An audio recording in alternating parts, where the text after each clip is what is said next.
যখন ফার্স্ট ইয়ারে বিশ্ববিদ্যালয়ে এসেছিলাম, আমার আপু এই বিশ্ববিদ্যালয়ে পড়তো। বিশ্ববিদ্যালয়ে অনেক গল্প শুনতাম আপুর কাছ থেকে।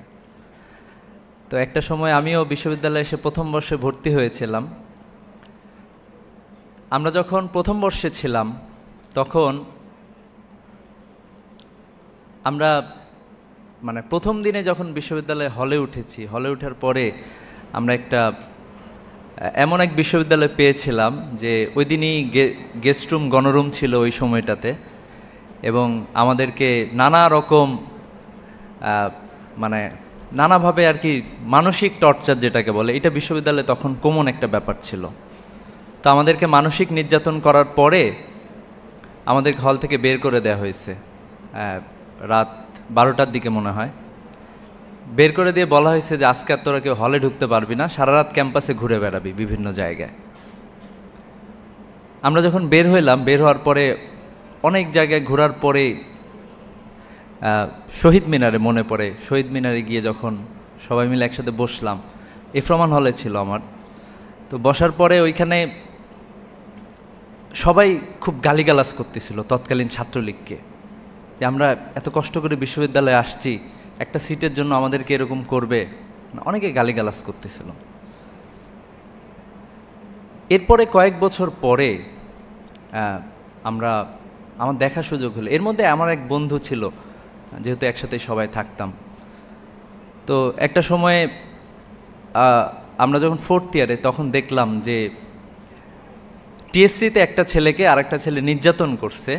এর মধ্যে আমার ওই বন্ধুটাও আছে, যে ওই কি বলে এটা, শহীদ মিনারে গিয়ে ছাত্রলীগকে গালিগালাজ করতেছিল। সে বিশ্ববিদ্যালয়ে আরেকজন সাংবাদিককে নির্যাতন করছে। আমাদের কাছে এরকম একটা বিশ্ববিদ্যালয় ছিল স্বপ্নের ব্যাপার, যে বিশ্ববিদ্যালয়ে গেস্ট রুম থাকবে না, গণরুম থাকবে না, শিক্ষার্থীরা যার যার মতো করে যতক্ষণ ইচ্ছা পড়াশোনা করতে পারবে, তাদের মতো করে নিজেদেরকে গড়ে তুলতে পারবে। এখানে বিশ্ববিদ্যালয়ের শিক্ষকরা আসবে, ছাত্ররা আসবে, সাবেক ভাইরা আসবে, তারা তাদেরকে উপদেশ দিবে সুন্দর সুন্দর। এগুলো ছিল আমাদের কাছে স্বপ্নের মতো। আমার মনে পড়ে যে আসলে আমাদের সবার ঐক্যবদ্ধ যে শক্তি, এটা আসলে অনেক পাওয়ারফুল। আমাদের ওই সময় নির্যাতন ছিল একটা কমন ব্যাপার, যে প্রতিটা হলেই নির্যাতন চলতো।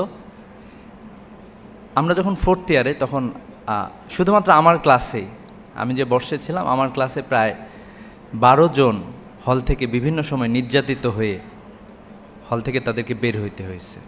শুধুমাত্র আমার ক্লাসে 12 জন, বিভিন্ন কারণে তাদেরকে নির্যাতন করা হয়েছে, হল থেকে বের করা হয়েছে। আমাদের এক বন্ধু ছিল, তো হঠাৎ করে সে কোনো একটা হলে, SM হল মনে পড়ে যতটুকু, তাকে সারা রাত নির্যাতন করা হলো। নির্যাতন করার পরে পুলিশ তাকে নিয়ে গেছে আর কি হাসপাতালে। তখন তার হাত পা ভেঙে দেওয়া হয়েছে।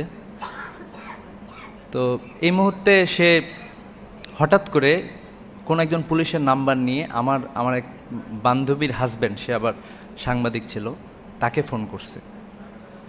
পরে আমাদের ক্লাসের যারা ছিল, তখন ক্লাসে আমরা ওই সময় যারা ছিল সবাই তখন চলে গিয়েছে হাসপাতালে, পুরো ক্লাসেই চলে গিয়েছে। আমার ওই বন্ধুটা একটু সবার সাথে খুব ভালোভাবে মিশতো, যার ফলে সবাই চলে গিয়েছে। চলে যাওয়ার পরে পুলিশ তাকে ছেড়ে দিতে বাধ্য হয়েছে, তাকে আর জেলে যাইতে হয় না। আমাদের নির্যাতন তো সবসময় ছিল ক্যাম্পাসগুলোতে বিভিন্ন কারণে, কিন্তু আমরা কখনোই ইউনাইটেড হয়ে শক্তিশালীভাবে আমরা প্রতিরোধ গড়ে তুলতে পারি নাই। এর জন্য আমাদেরকে জীবন দিতে হয়েছে, শহীদ আবরার ফাহাদকে জীবন দিতে হয়েছে। এরপরে আমাদের নির্যাতনগুলো আস্তে আস্তে বন্ধ হওয়া শুরু হয়েছে। অ্যাজ এ সংগঠন ইসলামী ছাত্র শিবিরের চাওয়াটা হলো যে আমরা সবসময় প্রত্যাশা করতাম, বিশ্ববিদ্যালয়ে যখন ছিলাম, ফার্স্ট ইয়ারের ছেলেদের অথবা ফার্স্ট ইয়ারে যারা আমাদের আসতো, তাদের একটা কঠিন পরিস্থিতির মধ্যে তাদেরকে যেতে হতো। এই সময়টাতে আমরা যার সাথে কথা বলতাম একটু শোনার চেষ্টা করতাম, নানাভাবে তাকে উপদেশ দেওয়ার চেষ্টা করতাম, ভালো কিছু করা যায় কিনা, তার জন্য ভালো কিছু আমরা নিয়ে আসতে পারি কিনা। কিন্তু তোমরা জানো যে আমাদেরকে এই সুযোগগুলো দেওয়া হয় না অনেক সময়। আমি জানি না আজকের প্রোগ্রামে তোমরা কোনো কিছু পেয়েছো কিনা, হয়তোবা অনেকে পেয়েছো, অনেকের মনে হতে পারে যে আসলে এটা থেকে তেমন কিছুই পাই নাই। কিন্তু আমাদের কাছে মনে হয়েছে যে আসলে তোমাদের কিছু দেয়া যায় কি না, এই জায়গাটা থেকে মূলত এ ধরনের আয়োজনগুলো। মানুষের জীবনের অভিজ্ঞতা আসলে খুবই গুরুত্বপূর্ণ। আমি যখন বিশ্ববিদ্যালয়ে প্রথম বর্ষে এসেছিলাম, আমাদের তখন সেকেন্ড টাইম একটা ব্যাপার ছিল যে সেকেন্ড টাইমেও বিশ্ববিদ্যালয়ে চান্স পাওয়া যাইতো। তো আমাদের সাথে আমাদের আরেক বন্ধু ছিল যে সেকেন্ড টাইম ছিল। আমি দেখতাম যে আমরা যখন ফার্স্ট ইয়ারে যে চিন্তা করতাম, সে ক্যাম্পাসে সেকেন্ড ইয়ার হওয়ার কারণে সে ওই চিন্তা সে আগেভাগে ধরতো। ও 1 বছর আগে যা বলতো 1 বছর পরে আমাদের অনুভূতিটা ঠিক সেরকমই হইতো। এই জন্য আসলে মানুষের অভিজ্ঞতাটা খুবই গুরুত্বপূর্ণ। আজকে যারা এখানে এসেছেন তারা তাদের জীবন থেকে কথা বলার চেষ্টা করেছেন, অথবা আমরা যারা এখানে এসে দাঁড়িয়েছি আমরা তোমাদের বড় ভাই হিসাবে আসলে আমাদের কথাগুলো বলার সুযোগটা পেয়েছি।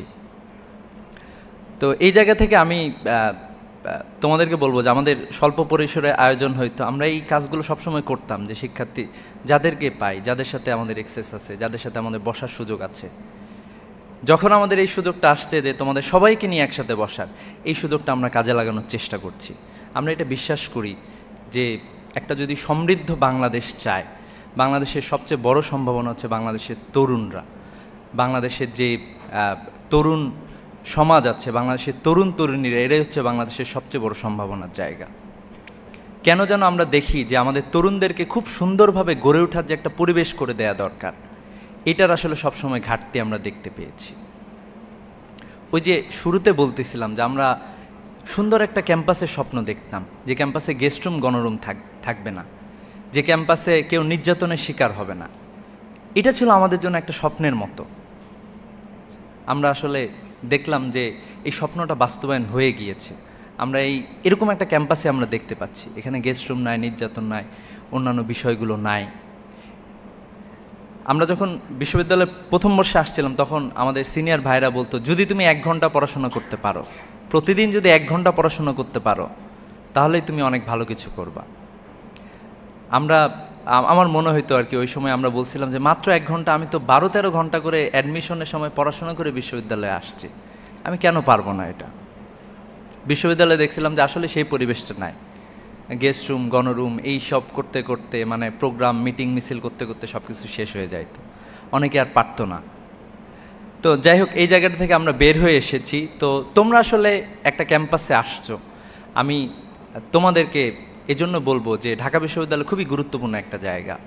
তোমরা যে ক্যাম্পাসে আসছো, তোমরা একরকম ক্যাম্পাসে এসেছো। তোমরা যখন এই ক্যাম্পাসকে রেখে যাবা, আমি প্রত্যাশা করি যে তোমরা 4 বছর 5 বছর অথবা 6 বছর পরে ক্যাম্পাস থেকে বিদায় নেবা, তোমরা একটা নতুন ক্যাম্পাস রেখে যাবা, যে ক্যাম্পাসে শিক্ষার্থীদের তার ক্যাপাসিটি যতটুকু আছে ম্যাক্সিমাম ইউটিলাইজেশন যাতে তারা করতে পারে, এই সুযোগটা যাতে তারা পায়। এ বিশ্ববিদ্যালয়ে মেধার যাতে চর্চা হয়, এ বিশ্ববিদ্যালয়ে শিক্ষক হইতে গেলেই যাতে এরকম না হয় কোনো একটা রাজনৈতিক দলেরই শিক্ষক হবে, তারাই বড় বড় জায়গায় যাবে, এইটা যাতে না হয়, এরকম একটা ক্যাম্পাস তোমরা রেখে যাবা। এই যে তোমরা গেস্ট রুম গণরুম বিহীন একটা ক্যাম্পাস পেয়েছো, নির্যাতন বিহীন একটা ক্যাম্পাস পেয়েছো, তোমরা এরকম একটি ক্যাম্পাসে রেখে যাবা। আমরা এখন গ্লোবাল ওয়ার্ল্ডে বসবাস করছি। তোমার প্রতিদ্বন্দ্বী তোমার পাশের জন না, তোমার ক্লাসের বন্ধু। তোমরা চাইলেই তোমরা 4-5 জন 4 পাইতে পারো, রেজাল্ট হইতে পারে তোমাদের, সে তোমার প্রতিদ্বন্দ্বী না। তোমার প্রতিদ্বন্দ্বিতার জায়গা আরও অনেক অনেক বড়। পুরো পৃথিবীর সাথে তুমি লড়াই করতেছো, প্রতিদ্বন্দ্বিতা করতেছো, এইভাবে তুমি তোমার নিজেকে গড়ে তুলবা। তো এইখানে একটা জায়গা খুবই গুরুত্বপূর্ণ, যে আমরা যখন বিশ্ববিদ্যালয়ে এসেছি, যে আমরা ডাইভার্সিটির মধ্যে এসেছি, এবং হচ্ছে এই ডাইভার্সিটিকে আমরা অ্যাকসেপ্ট করতে পারতেছি কিনা।